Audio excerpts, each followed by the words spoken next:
On this episode of the InsurTech Geek podcast, talking about leading Texas insurers through challenge and change with Albert Betts from the Insurance Council of Texas.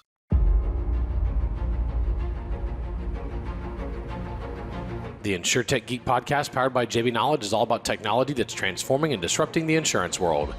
We'll be interviewing guests and doing deep dives into specific tech we see changing the industry. We're taking you on a journey through insurance tech, so enjoy the ride and geek out.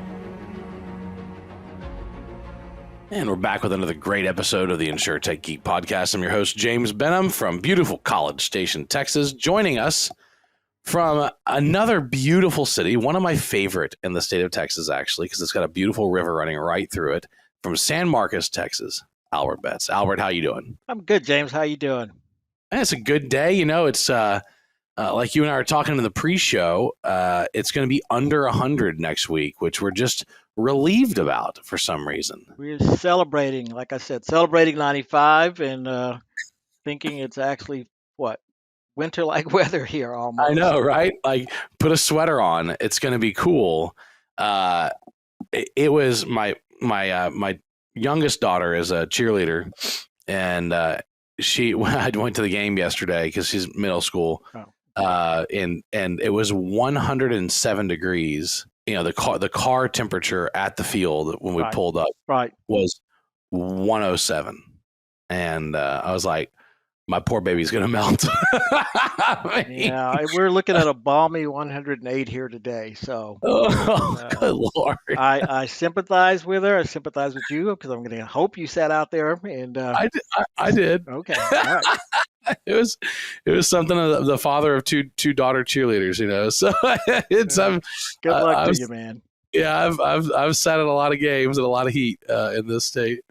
But we're going to talk about Texas, and because that's actually one of my, and you don't know this, but like Texas is one of my favorite topics. I got here for the uninitiated listener out there. I am from Baton Rouge, Louisiana, born and raised there. But I left when I was turned 18, graduated high school, came to Texas A&M, and never went back, never looked back. Texas has been my home now for 26 years, and I love it. I'm still in College Station, travel around the state, travel around the country a lot. That's a little bit about me, but let's talk about you, Albert. Where were you born and raised? Actually, born and raised in Dallas. So Nice. Native Texan, lived here all my life. Came down to the University of Texas at Austin to go to college and never left. Stayed here and got my law degree after my undergrad degree. And like part of the problem here in Austin now, or the Austin area, I stayed along with a few other 100,000 people after they came down here. And so now we're extremely crowded. But I've been in Austin, the Austin area, 41 years now. Believe it or not, it has flown by. Awesome. That's awesome. Lived here, got married, have kids, and this has been home for a while. But yeah, born and raised in Texas, so this is my native state. Yeah, I got here as fast as I could and stayed, and it's been a great place. And certainly, we have a huge insurance industry in Texas, massive. You know, people talk about they talk a lot about Connecticut. They talk a lot about, you know, the Hartford area. They talk a lot about New York City. Talk a lot about London. Texas is the world's, if it were its own country, it's roughly the 8th largest economy on the planet. Right. And actually, we are the 7th largest insurance market in the world. Just Texas. Yeah, just Texas by itself. So that's how big it is here. A couple thousand companies writing insurance here in Texas. We are the 6th largest contributor of taxes through premium taxes that the insurance industry pays here. So very big, very important part of the infrastructure of the Texas economy. As I often tell people, you couldn't drive your car, couldn't keep your home, or have a business without insurance. That's just the honest truth. Unless you want to go bare and take your chances. But I don't suggest that in a state where we have pretty much every natural disaster except volcanoes. I believe is the only one we're missing because we actually do have earthquakes. We do out in West Texas occasionally. So it's not unusual to find us leading, tornadoes, hailstorms, hurricanes. floods. biggest, largest freeze ever a couple of years ago of all the things that happened here in Texas. So big market, important market, and a key driver of the Texas economy.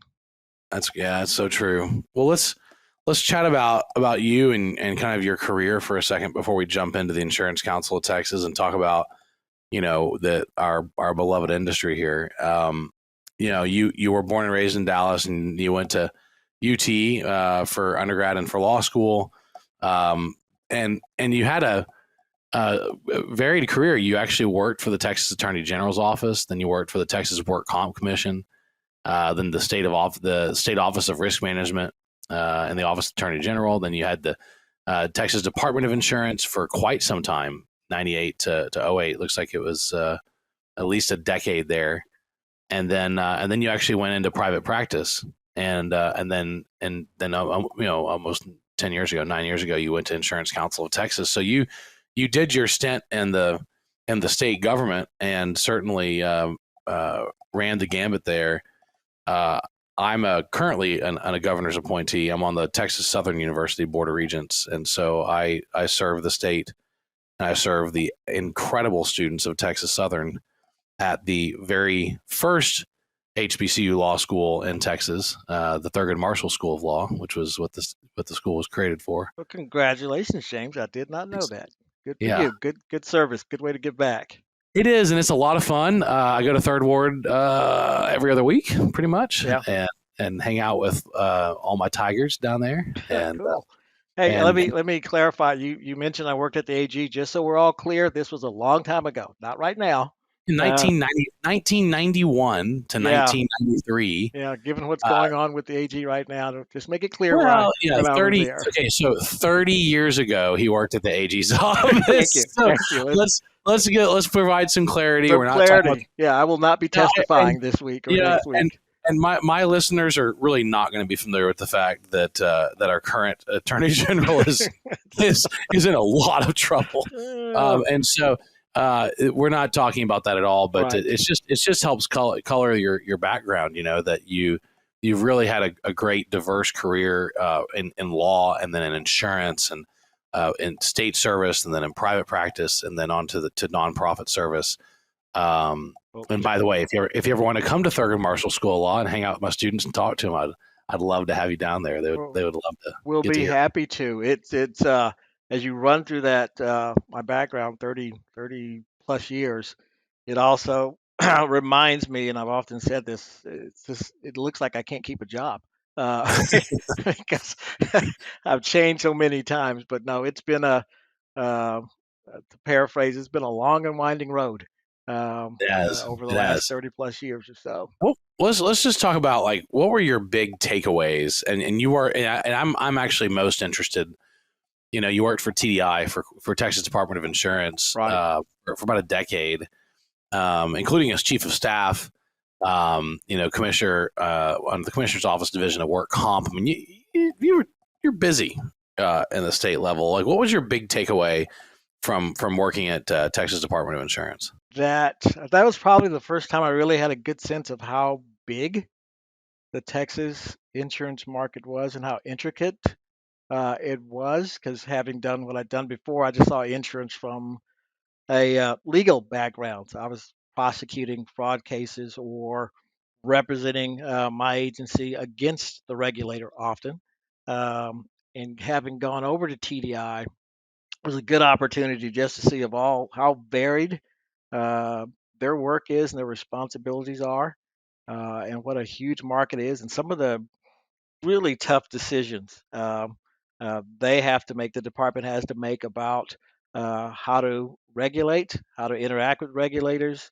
Some of the discussions that went on when I was there or that I was a part of, directly impacted the Texas market and how policyholders got coverage or how companies handle rates.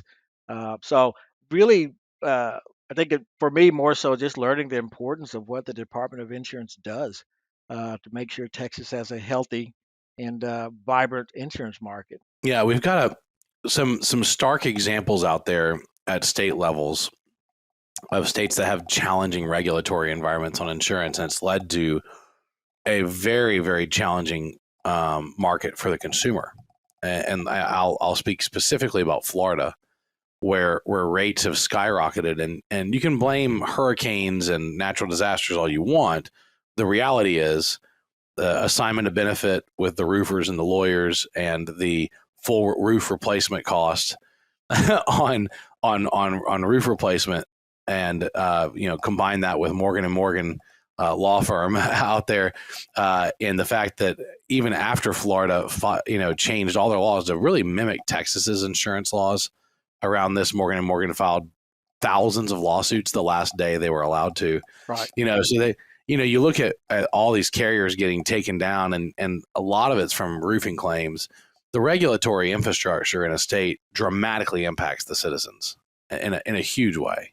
Yeah, yeah, you're exactly right. It's without getting to the intricacies of Florida, that's where you see I'll use the word failure, just a failure of a system, an abuse of a system by the legal system out there. Plus, you add in the hurricanes and the huge losses and the assignment of benefits issues, which we don't have here in Texas, the fraud that occurs in Florida. So you see what happens when a market is not um, either not well regulated or the political forces that are driving how P&C is handled out there puts in place bad or poor ideas that end up harming the marketplace. So Florida is often my example of what we don't want to become. Yep, Um, me too. that's not, we have a coast like Florida. We have a coastline. We get hit with hurricanes, but it's a perfect example of here's what you don't do, and we often use it in discussions about, what can we do to the Texas market? It's don't do what Florida did, or don't do what California has done in response to issues out there. So I Yeah, think the value of having a good, solid, and people will disagree with the insurance commissioner and his or her decisions over time, but having good, solid decision making and having been there and being chief of staff and being part of those discussions, I think it was well worth the experience of seeing it from a different side, James. Um, Real quick story, because I had when I was the attorney for state risk management, there was a position that I advocated for with the regulator. And I was told no. And I thought, oh, came back and I probably told my board and whoever else, what a bad decision. This is not good for us, blah, blah, blah. But then when I became the regulator, my predecessor or two predecessors after me in that same role, guess what? They came in and made the exact same argument about the issue. And they told me, they said, we know you made this argument because we can see, we found your memo on it, and we believe what you believed, that this change needs to happen. And I just laughed at him and said, you know what? That was a great argument. Guess what? Not doing it. Because in my role as a regulator, I don't think it's a good idea, but I'm glad. guess what? I've got a new hat on. Yeah, that isn't exactly a long way to get there. Once my hat changed, I was like, yeah, that's a great argument. Not doing it.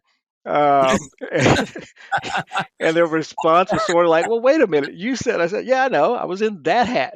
Uh, I was serving in a different capacity, and that is now right. things have changed. Yeah. Well, this is an insurance technology show, and I love talking about insurance, but I really love talking about insurance technology. Right. What do you think? What do you think the role that technology has played in insurance? Tell me about your observations as a regulator and as a representative of the insurance industry and the role that tech's playing in insurance. Like everything else now, I think it's really driving where the insurance industry is headed. The industry, as you're well aware, has had this image of being this staid and stodgy, uh, old boy network that we don't change. We write our policy and we do this, and this is how we do it.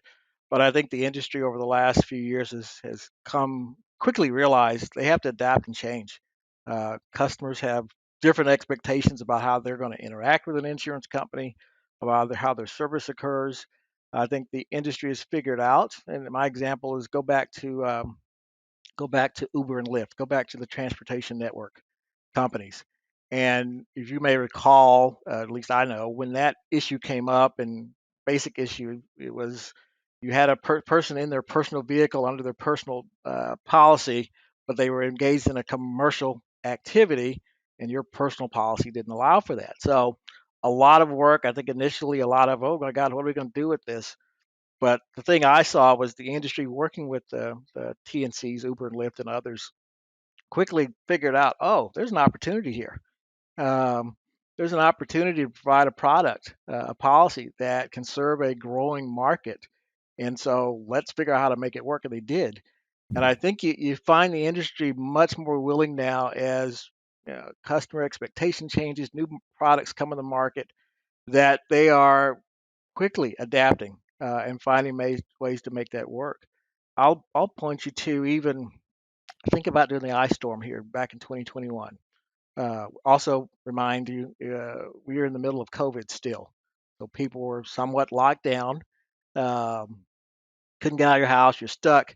You had over 500,000 claims come in from that ice storm, Texas, Uh, statewide, and companies had employees working remote because of COVID. Um, and probably 10 years ago, that would have been a disaster in terms of claims handling and outreach to consumers, but the industry had changed. And so you had apps to file your claim. You could work remotely and handle, interact with customers. So I think the industry has just figured out uh, to be nimble, to be quick. The industry is invested in insurtech um, very heavily. I've seen some numbers that there may be over $3 billion invested by the insurance industry in insurtech. So they're trying to nurture new ideas and new approaches. So it this ain't, I'm borrowing a very old phrase from a very old car company, but this ain't your father's insurance industry. This is different, and I think that should be, you deal with TSU in the law school, TSU, but I think it should be even more attractive as we're trying to find uh, new people to come into the industry, because younger workers, they grew up with smartphones and iPads, and so they are used to technology. So I think this industry has done a great job of catching up, and I think is probably in some cases leading the effort to help change technology for insurance. yeah, in some cases it really is, especially in making it easier for consumers to buy insurance, right? And Right. one of the most painful things about buying insurance historically was all the friction involved in filling out all the data on your application. And there's a ton of big data, public data sources that people are tapping into now on property records and vehicle records, and weather around property, and the building structures and 3D models of those structures that are formed from satellite images that are helping dramatically streamline the application and underwriting process to make it easier to get insurance. Yeah, And it's I never, as I'm going to use my own personal experience, I haven't talked to anybody to buy insurance in the last, I don't know how many years, because everything is on an app or it's online. And I think that innovation, I had a claim a couple of years ago because someone ran into my vehicle. Uh, we did everything through the app. Took pictures, sent in the damage, wow, uh, and that's making the claims process quicker. And I know in some instances they may have to come out and look at your vehicle or your house because of the nature of the damage. But even having that available to consumers who don't have time and who are trying to get things done quickly, I think has been great, great for the industry. that's outstanding. Yeah, and I'm also excited about the potential to respond to changing needs. With new insurance products using technology to really help facilitate the rollout of those products. All I right. mean, you cited ride sharing or TNC, and I would also cite short term rentals, because that really threw the property insurance market for a loop, because it doesn't behave like a long term rental and it Right. doesn't behave like a single family occupied house. It's a very different risk. And I own a couple of Airbnbs, so I've seen how the nature of the operations of renting a house at short term is very different than long term, and different risk profile. And so there's a whole new suite of products now that are certainly tied to that. And now of course we're starting to see some exciting insurance products tied to just utilization based insurance, where you're not having to pay all year.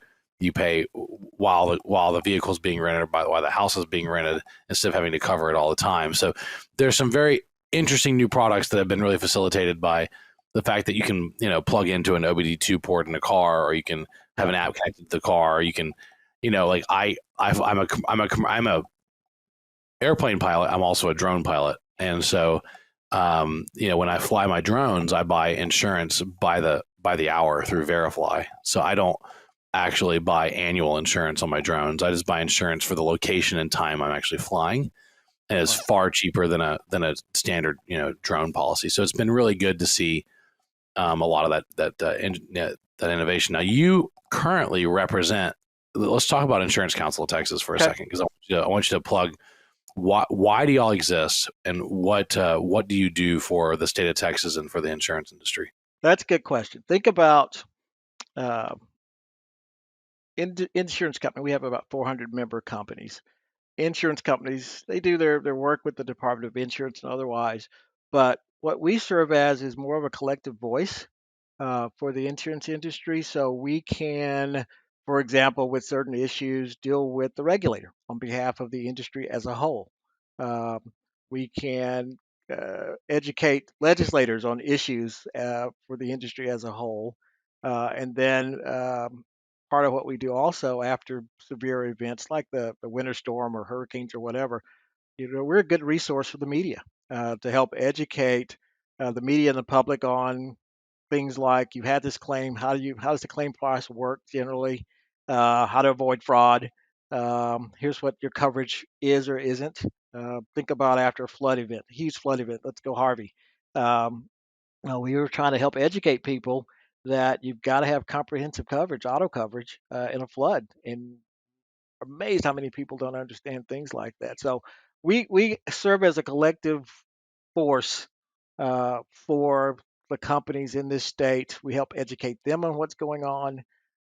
We provide educational events for our own members to keep them abreast of insurance trends and changes. So it's beneficial to our members. There are various state trades around the country. We are the largest in the nation in terms of membership number. And we represent, James, about 86% of the property and casualty market in the state when you measure by premium volume. So uh, we're the biggest and one of the biggest states. And I think we do a great job of representing our members' interests, keeping them informed, and helping with make sure they understand what's going on in Texas. Huge state um, and very important state to many of our member companies. Absolutely, and certainly you're there advocating for the industry. Make sure that insurance companies have appropriate regulatory frameworks in place that allow them to stay in business. Stability in insurance companies is extremely important for the policyholders, right? Right. And Yeah. the, It's important that as I talked earlier. As a regulator, I take one view. As the advocate for an insurer, I may have a different view.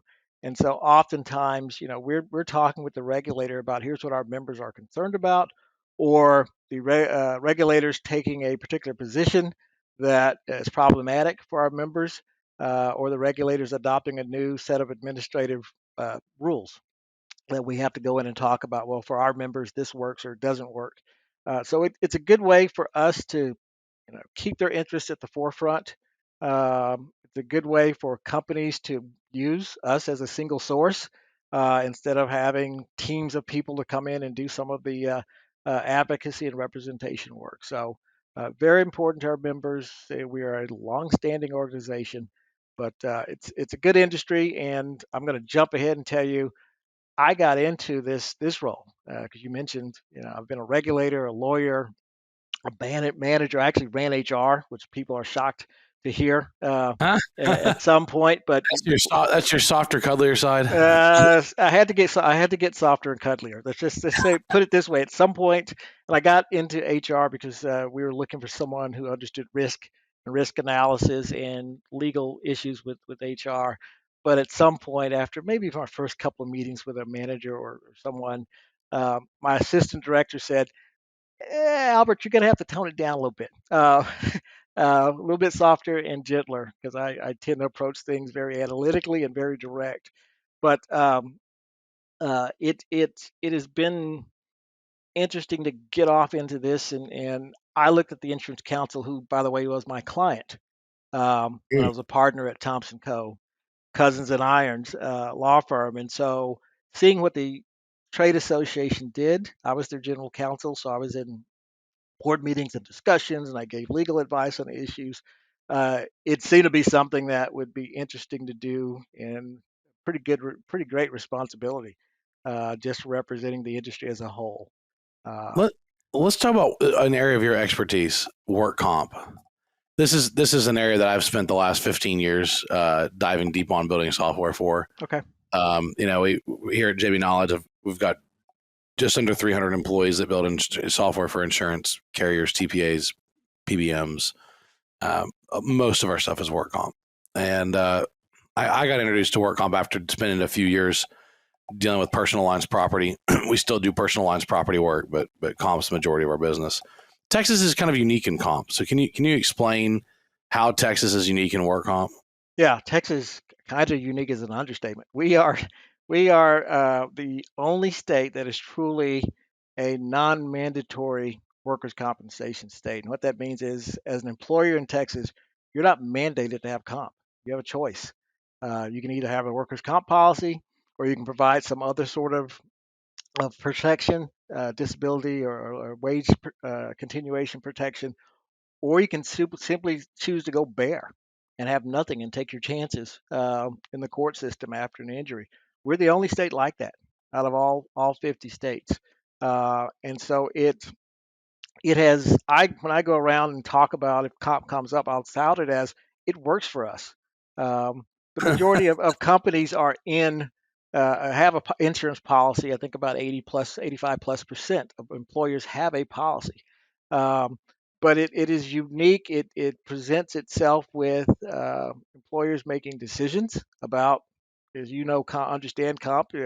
Worker gets injured. There's a set of benefits that come with it. If you don't have comp coverage, there's likely a lawsuit that will come with it. And so it makes us a little different.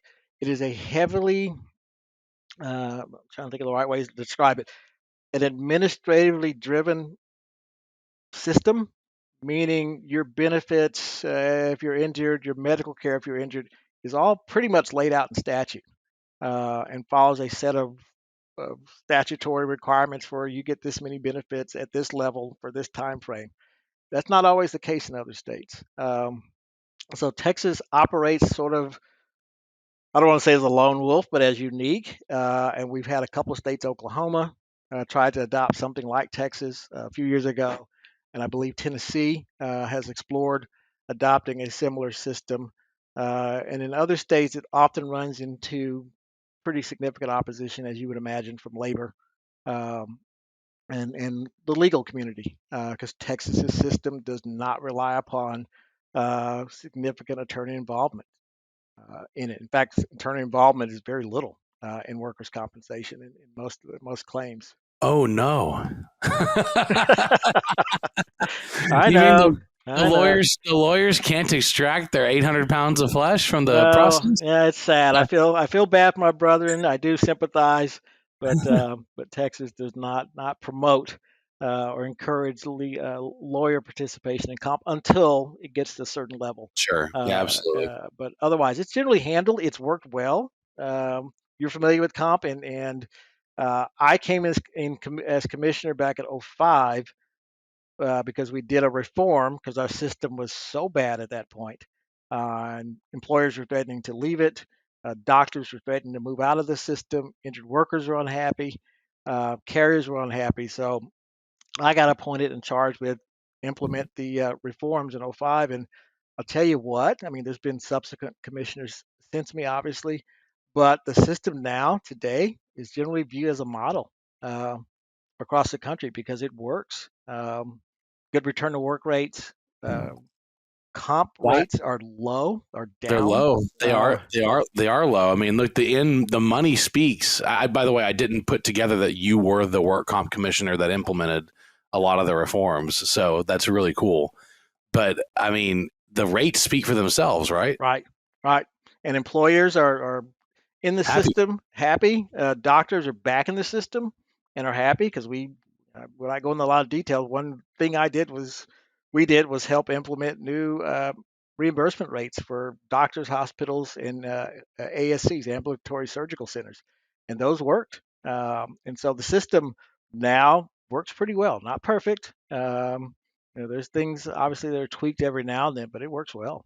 You think, kind of last question here, do you think regulators struggle sometimes to keep up with the pace of change in technology and how quick it moves? And you think, or have they gotten better at being a little more agile and nimble and responding to a changing technology landscape? I think they've gotten better. As technology is in my lifetime, I've watched it change faster and faster each year. And so I think regulators are well aware of it. You've heard the term regulatory sandbox. How do we create a regulatory sandbox that companies can try new innovations, new products, new ideas without some of the regulatory hurdles that may exist in statute because the laws are passed. They're written when we may be thinking about a particular line of business or policy in a certain way. But I think now, listening to the legislature, listening to the regulator, TDI, they get it. They understand, hey, we've got to be nimble. And as products enter the market, let's take a close look at it. And if we need a statutory change, let's get that before the legislature so that they're not impeding innovation, new products, companies from offering things like water detection systems, that technology which helps mitigate against water losses, water damage. And so I think they're better. Oh, it helps mitigate like 85% of water losses. That's right. it's Yeah, it's a it's a it's it's a a huge match. it's a huge change, a huge shift. So I think they're getting better and are much more aware of it. I can't say that across every state in the nation, but I think it's something that's on the radar for companies. AI with the increased use of AI and the data that companies are now have access to that you referenced earlier. I think regulators have to be uh, aware and have to kind of you can't sit there and think about insurance regulation like we did in 2000 or even probably 2010 because everything is just shifting so quickly. Okay, part B of my final question, Okay. because it just came up when you mentioned AI, and I have a self-driving car. Who do you think is responsible when a car is in self-driving mode and it gets into an accident? That's a good question, James. The lawyer in me says it will depend probably on what jurisdiction you're in. And if there are any laws related to that, I know obviously the question here is that car is doing its thing. You're still the driver. I think generally the view is no matter what that car is programmed to do, self drive, whatever, you as the driver still bear some responsibility. And when that car is in motion. Now, that said, when I'm suing you as a lawyer, I'm looking for the deep pockets. Yeah, And the so you're deep gonna go make pockets may be probably are going to be with, I'm going to name Tesla, whichever builder. That's where the money is. I can recover on the driver's policy. So I think that litigation is driven by where's the money to recover that. from. Yeah, that's interesting case. I have a Cadillac, so it's GM, and a couple of times it almost steered me into a car. Well, yeah, Because it got the lane lines went away, and then it couldn't detect lane lines, and it had a challenge, and I had to take over and stabilize the vehicle. Of course, what GM did that I thought was annoying at first, and I think legally is brilliant, is they put a camera facing your face, and as soon as you look away, they start to slow the car down and disable it. So you've got to keep your eyes on the road. Whereas in a Tesla, there just has to be weight on the steering wheel. I think right, the GM approach is probably the wiser approach because it makes sure that you're awake right. and that you're looking out the front windshield, and because they want you to ultimately be responsible for the safety of the vehicle. Right. Yeah, it'll be interesting to see where that goes. I know you heard the predictions a few years ago with the self-driving vehicle, although there was very Yeah, few that were quote self-driving. But the prediction was, oh, there'll be fewer auto claims, rates should go down, blah blah blah, and then the exact opposite yeah, is severity went up. happened because not everybody's driving a self-driving vehicle. Um, and the people next to you may do something dumb in their vehicle.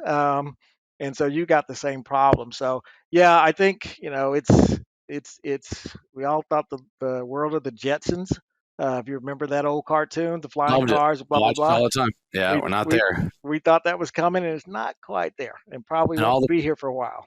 no, and all the predictions were really off on timing, Yeah, including the CEO of GM, who said they'd have a largely self-driving fleet by 2018, yeah, 2019, a few years then off. 2021, and then 2022. And Super Cruise is still okay, not great. Yeah, Their efforts in Austin, though, with Cruise, not Super Cruise, but Cruise, is truly impressive. Those are truly autonomous vehicles. So I'm going to be interested to see how the insurance landscape responds to driverless vehicles, and that's just a topic for another day. yeah. Well, look, we are out of time, but I really enjoyed meeting you, and I really enjoyed our conversation. And can we just say it? Texas forever.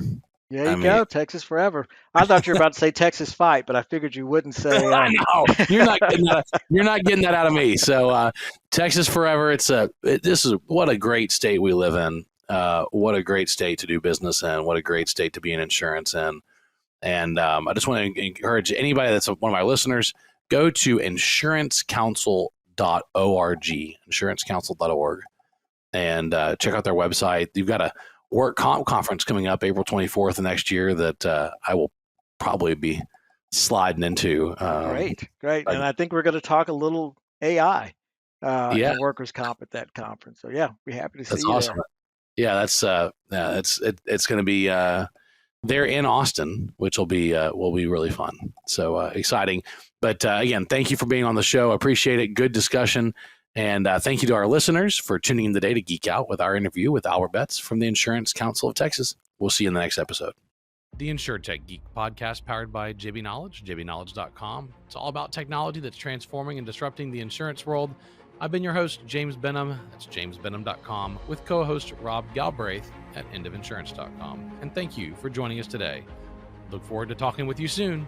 We're taking you on a journey through insurance tech. So enjoy the ride and geek out.